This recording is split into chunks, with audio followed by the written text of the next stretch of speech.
meus amores, tudo bem com vocês? Na aula de hoje, nós vamos continuar falando de energia térmica. Na aula passada, nós focamos nos combustíveis que são utilizados para a obtenção de energia, certo? Falamos que existem combustíveis renováveis, que são aqueles que podem ser utilizados, né, sem que haja o seu esgotamento, e dos combustíveis não renováveis, que são aqueles que demoram muito tempo para se formar, então que a gente precisa ter cuidado na hora de explorar esse tipo de extração, né, desses combustíveis, da matéria-prima desses combustíveis. Hoje nós vamos falar das máquinas térmicas, que são as máquinas alimentadas por esses combustíveis. Então vamos lá? As máquinas térmicas são dispositivos que usam calor para gerar movimento. As primeiras máquinas térmicas que foram usadas em grande escala, né, pelos seres humanos, foram bombas para tirar água de minas de carvão e motores para movimentar trens, navios e automóveis. Naquela época, os motores eram movimentados por outros tipos de combustíveis, como madeira e carvão.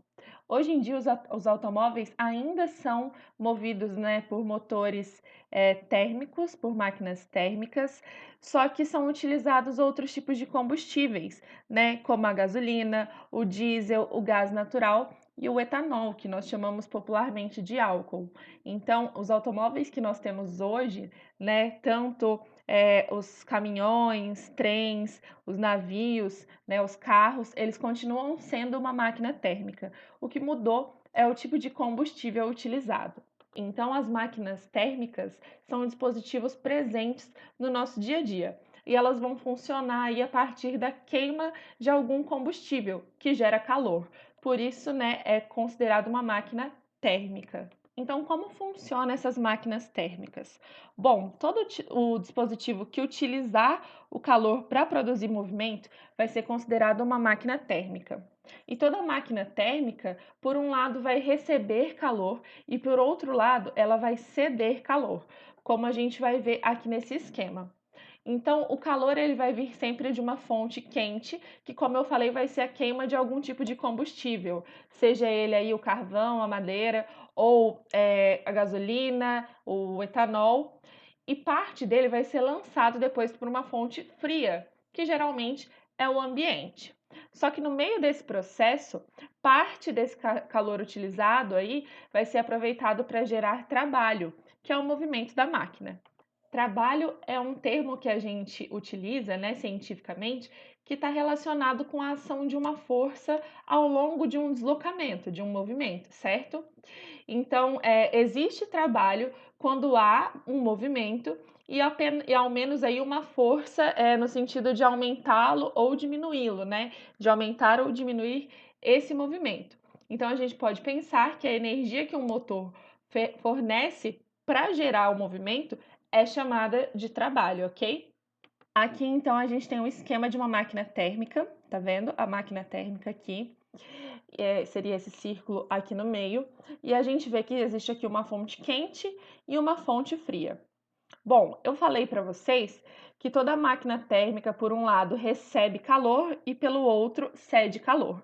Então, a fonte quente é o que vai mandar o calor para a máquina térmica. Então, o calor que ela recebe vem dessa fonte quente aqui, ó. Aqui ela está recebendo esse calor. Ela pega parte desse calor aqui, né, fornecido pela fonte quente e vai transformar em trabalho, certo? Para gerar movimento. No caso de um trem, por exemplo, para esse trem se deslocar, para esse trem andar. E aí, o restante do calor que sobra, digamos assim, ela vai ceder para o ambiente. É como se ela jogasse fora o que sobrou, que é essa fonte fria, tá? A fonte fria vai ser considerado o ambiente. Então, ela recebe calor de uma fonte quente, utiliza esse calor para gerar trabalho, movimento, e o restante do calor que sobrar, ela cede para a fonte fria, que é o ambiente. Eu coloquei essa imagem aqui para vocês do funcionamento de um trem a vapor, porque é muito parecida com a imagem que vocês têm aí da página 14 do livro didático. Então, vocês podem acompanhar aí pelo livro. Ó, aqui, né, acompanhe a setinha comigo. Aqui seria o reservatório de água e aqui o reservatório de carvão, que no caso vai ser o que vai ser utilizado para gerar a queima. Aqui nessa região mais alaranjada, a gente tem a fornalha. E aqui nós temos uma caldeira com tubos, certo? Ao redor desses tubos aqui vai ter a água que vai ser aquecida.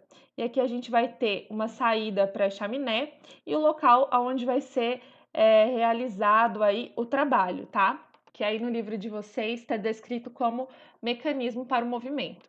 Bom, então aqui a gente tem a fornalha, que é onde vai ser colocado o combustível, né? Nesse caso aqui, a madeira ou o carvão.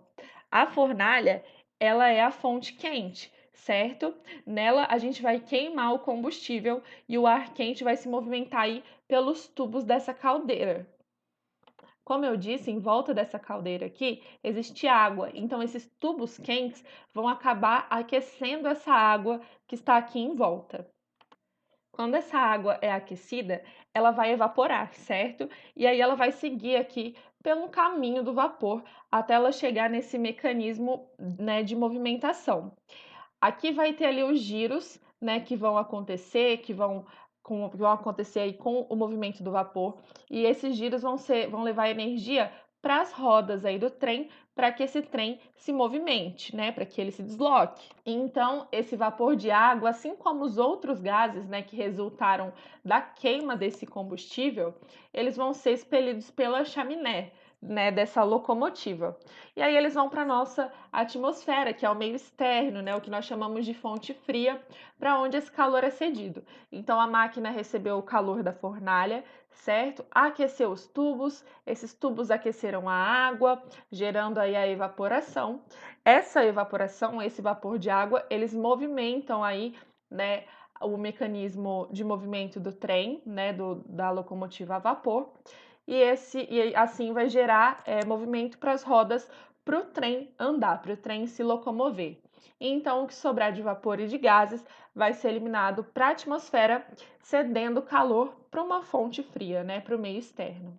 Então, gente, nós falamos que uma máquina térmica vai funcionar transformando o calor em trabalho. Só que isso nunca acontece de forma integral, nunca é aproveitado 100% do calor recebido, né, pela fonte quente, porque parte dessa energia vai se perder, seja por atrito, seja por aquecimento dessas engrenagens. Então, aqui nesse esqueminha aqui, eu coloquei até um exemplo, ó. Aqui nesse caso, a fonte quente, né, mandando calor aqui para a máquina térmica, o trabalho, né, que vai ser realizado e depois o calor que é cedido. Vocês vão ver que tem valores aqui, ó. Então, é possível medir o quanto de calor está sendo fornecido e o quanto de trabalho está sendo gerado pela máquina térmica. E esse calor e esse trabalho vão poder ser medidos em caloria, né, que nós utilizamos aqui o cal, né, para falar de caloria. Então, ó, aqui nesse caso, a fonte quente, né, está enviando para a máquina térmica 100 calorias. A máquina térmica vai usar apenas 30 calorias para realizar o trabalho, tá? E aí depois ela vai ceder o restante para a fonte fria. Então, se ela recebeu 100 calorias e utilizou apenas 30, 100 menos 30, 70. Então, o que sobrou para ela mandar para o ambiente, né, para a fonte fria, foram 70 calorias. Bom, eu espero que vocês tenham entendido essa parte da matéria e eu vou passar uns exercícios só para ver o que vocês entenderam e qual é a dificuldade. Vai ter aí, né, algum exercício parecido com esse exemplo aqui para vocês fazerem essas continhas, tá? Mas são muito básicas, são operações de somar e diminuir. Qualquer dúvida, vocês me chamam aí no WhatsApp, que eu vou tirando as dúvidas de vocês durante a nossa aula, tá? Um beijo e até a próxima aula.